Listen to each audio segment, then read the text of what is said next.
Now we want to understand this, right? How do you break free of this? Because the system that exists is the system that will get reproduced, unless you have some kind of radical revolution, which is not happening anytime soon. But the system is going to reproduce itself. So the system today is going to be the system that gets reproduced tomorrow and the next day and the next day, right? So here, take a look. The share of received wealth that was created between 1983 and 2010, 74.2% went to the top 5%, meaning like people in the 95th percentile or above. So the richest 5% of Americans received almost 75% of the wealth, all the wealth. So the economy really grew, it really expanded, it really took off. Things got better for everybody across the board between these years, especially these folks, 74.2%.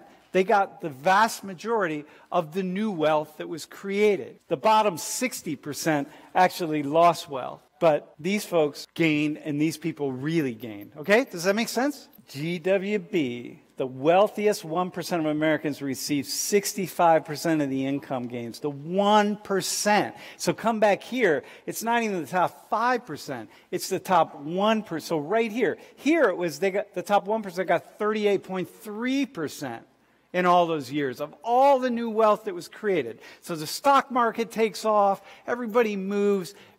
The price of land goes up, all the investments, people are doing really well, okay? In the Bush years, the top 1% got 65% of the income gains. But then, in comes the socialist Barack Obama. During the first 5 years of Obama presidency, the neo-socialists, the wealthiest 1% received what percent of the income gain? So the answer is D. So this idea, right, that somehow there's this divide, and you got the Republicans represent the rich, and the Democrats represent the poor.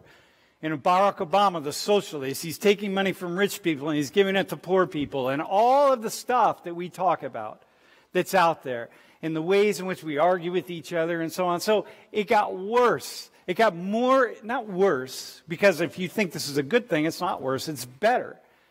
But more wealth goes into the hands of the extreme wealthy people. So if we come back here and look at this, it's going to get even more. We're headed toward this being even more, even higher. And you got 60 seconds to talk about inequality in the U.S. You ready? Capitalism has become unsustainable because you're running out of resources and people to exploit as we become a more collected global economy.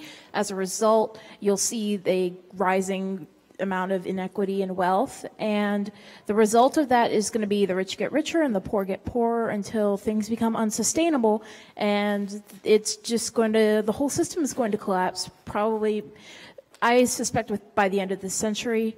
And the only way to fix that is a equitable socialist workers' revolution with radical redistribution of wealth. And if the rich people don't like it, oh, I'm on camera. I can't say what would happen to them, but you know. And who's going to benefit? Who's going to benefit then?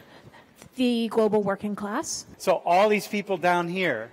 A lot of people don't understand what socialism is. Nobody understands, actually. Look, this system right here, it's still a socialist system, because what is socialism? Socialism, the idea of socialism, you use public monies to prop up private enterprise in some way. That's not true. Well, that's You're wrong. No, hang on. No, hang on. This is the sociology of socialism. Okay, right? you can say that, but you're still wrong. No, I got you. No, hang on.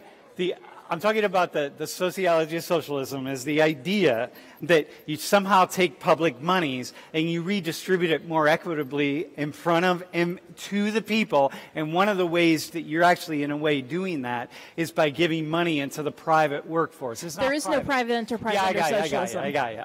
Socialism is, so you've got your private property, public property, and then personal property. Personal property is stuff like the house you live in, the car you drive, the food you eat. Public property is stuff like public schools and roads and stuff. Private property is what you see with like enterprises and factories under a capitalist system. In a socialist system, there's no more private enterprises and they become public works. The difference between socialism and communism is under communism, there's no personal property either. Everything is held in collective. So that's the difference between socialism and communism, and now you actually know what socialism is. So listen, one of the things that I would say about socialism that I think really matters for a class like this, and the point I was just sort of going to drive us down the road, is that what we have is using public monies to prop up private enterprise and public enterprise all the time, which is what we see, right? So in a pure capitalist system, there's a distinct line between the private and the public, and we don't have that, which means that we are a neo-socialist system, as we are already anyway.